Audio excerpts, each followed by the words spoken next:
என் தங்கமே, இந்த கருப்பனை கண்டதும் இந்த வாக்கினை நீ கேட்பாய்.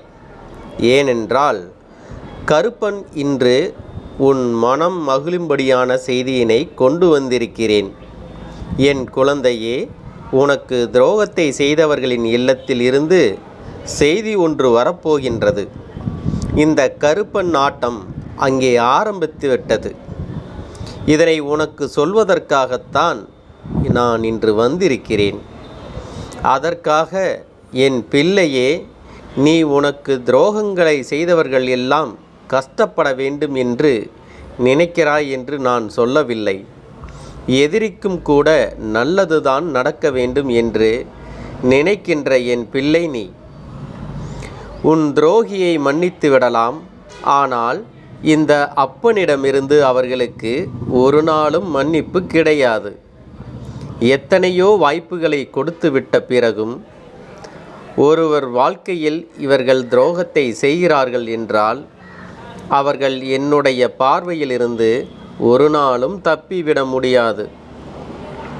அவர்களுக்கு நான் கொடுக்க நினைக்கின்ற தண்டனை அவர்கள் ஒரு நாளும் விடுபட முடியாது.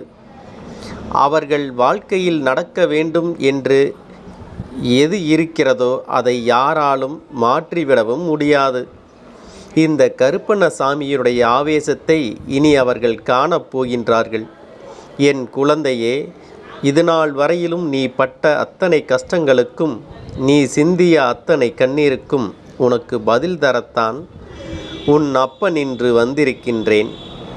உன்னுடைய துரோகியின் இல்லத்திலிருந்து அப்படி என்ன செய்தி வந்திருக்கப் போகிறது?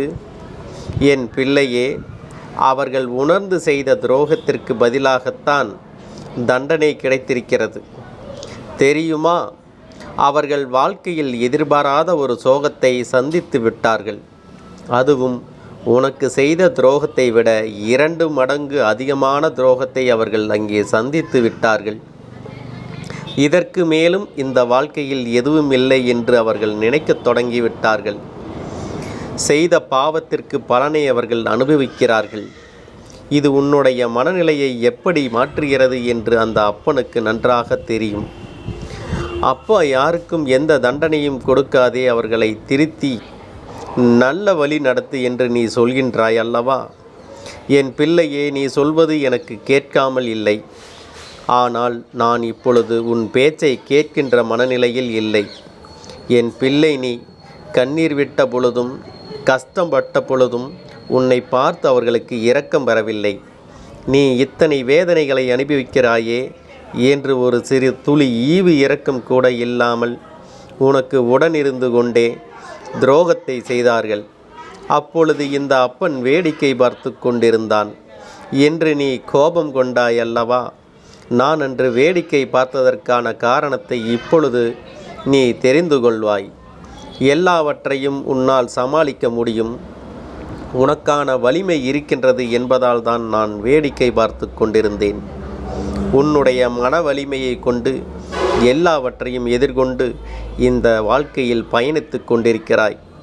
அப்படி இருக்கும் பொழுது அவன் ஒன்றும் உன்னை அத்தனை சாதாரணமாக விட்டுவிடவில்லை. நீ எல்லாவற்றையும் அனுபவிக்கும் பொழுதும் எல்லா சோதனைகளை கடந்து வரும் பொழுதும் நான் உன்னோடு தான் நின்று கொண்டிருந்தேன். உனக்கு அதையும் மீறி ஒரு இக்கட்டான நிலை வரும் பொழுது அந்த நிலையிலிருந்து நான் உன்னை காப்பாற்றி இருக்கின்றேன் என்பதை நீ மறந்து விடாதே. இது நாள் வரையிலும் நீ பட்டது எல்லாம் போதும். இதற்கு மேலும் அவர்களால் உனக்கு எந்த கஷ்டமும் வந்துவிடக்கூடாது. இவர்கள் திருந்து விட்டார்கள் என்று நீ எண்ணி விடாதே. என் பிள்ளையே, துரோகத்தை மனதில் எந்தவித கூச்சமும் இன்றி எந்தவிதமும் தயக்கமும் இன்றி ஒருவருக்கு இன்னொருவரால் செய்ய முடிகிறது என்றால் அவர்கள் எல்லாம் அத்தனை சாதாரணமானவர்கள் கிடையாது. எதையும் செய்வதற்கு துணிந்தவர்கள். யார் வாழ்க்கையும் கெடுப்பதற்கு இவர்களால் நிச்சயமாக முடியும். நாம் இப்படி செய்வதால் இவர்களின் எதிர்காலம் இப்படி ஆகிவிடுமே என்ற எண்ணம் இவர்களுக்கு துளியும் இல்லை. இவர்களின் வாழ்க்கை இப்படி மாறிவிடுமே என்ற கவலைகள் எல்லாம் இவர்களுக்கு. இது போன்ற எண்ணங்களை கொண்டவர்களுக்கு உன்னுடைய வாழ்க்கையில் இருந்து நீ ஒதுக்கி வைக்கின்றாயோ இல்லையோ உன் அப்பன் நான் ஒதுக்கி வைத்து விடுவேன். அது மட்டுமல்ல, அவர்களை கண் காணாத இடத்திற்கு நான் அனுப்பிவிடுவேன். என் பிள்ளையே, அப்பனின் கோபத்திற்கு ஒரு காரணம் இருக்கின்றது. அது பிரபஞ்ச விதி. தர்மத்தை மீறி தன்னுடைய எல்லையை தாண்டி ஒருவருக்கு கெடுதல் நினைக்கின்ற பாவிகளுக்கு நிச்சயமாக எல்லா விதமான சோதனைகளையும் இந்த அப்பன் கொடுத்தே தீருவேன். அடுத்தவர்களை சோதிக்கும் பொழுது யோசிக்காதவர்கள் தனக்கு சோதனை வரும் பொழுது மட்டும் கண்ணீர் விடுவதற்கான காரணம் என்ன? இந்த காரணத்தை எல்லாம் இவர்கள் வாழ்க்கை அனுபவத்திலிருந்து கற்றுக்கொள்ள வேண்டும். உனக்கு செய்த தவறுக்கு அவர்கள் மண்டியிட வேண்டும். மண்டியிடாமல் இருக்கும் வரை அவர்களுக்கு நிச்சயமாக எந்த மன்னிப்பும் இந்த கருப்பினிடமிருந்து கிடையாது. உனக்கு துரோகத்தை செய்துவிட்ட பிறகு இவர்களின் நிலை என்னவாக இருந்தது தெரியுமா? துரோகத்தை செய்துவிட்டு அவர்கள் அங்கே ஆனந்த கூத்தாடினார்கள். எத்தனை மன மகிழ்ச்சி அடைந்தார்கள் தெரியுமா? தான் நினைத்ததை எல்லாம் ஒருவர் வாழ்க்கையில் சாதித்து விட்டோம் என்ற விதத்தில் அவர்கள் அங்கே அலைந்து கொண்டிருந்தார்கள். இந்த நேரத்தில் இந்த கருப்பனின் கோபம் உச்சத்தை தொட்டது. அவர்களுக்கான ஒரு சில வாய்ப்புகள் உன்னிடத்தில் மன்னிப்பு கேட்கும்படி ஒரு வாக்கு கொடுக்கப்பட்டது. ஆனால் அதை எல்லாம் கண்டுகொள்ளவில்லை. அவர்களோடு இருந்தவர்களை எல்லாம் இதுவோ செய்ய வேண்டாம், கடவுள் எதையும் விட்டுவிட மாட்டார்கள், தெய்வம் என்ற ஒன்று இருக்கின்றது, அது நின்று கொள்ளும் என்று சொல்லிவிட்ட பிறகும் அதை இவர்கள் பெரிதாக பொருட்படுத்தாமல் தெய்வம் என்ற ஒன்றெல்லாம் கிடையாது, அது வெறும் கல் என்று சொல்லி திரிந்து கொண்டிருந்தார்கள். இன்று பேசிய அத்தனை வார்த்தைகளுக்குமான பலனை அனுபவித்து கொண்டிருக்கிறார்கள். உனக்கு செய்த துரோகத்திற்கு மனம் வருந்தி உன்னிடத்தில் மன்னிப்பு கேட்க வருவார்கள். அத்தகைய நிலையை நான் இப்பொழுது உருவாக்கிவிட்டேன். தெய்வம் கோபம் கொண்டால் என்ன நடக்கும் என்பதை இனி இவர்கள் வாழ்க்கையில் நடக்கின்ற விஷயங்களை வைத்து நீ பார்த்து கொள்வாய்.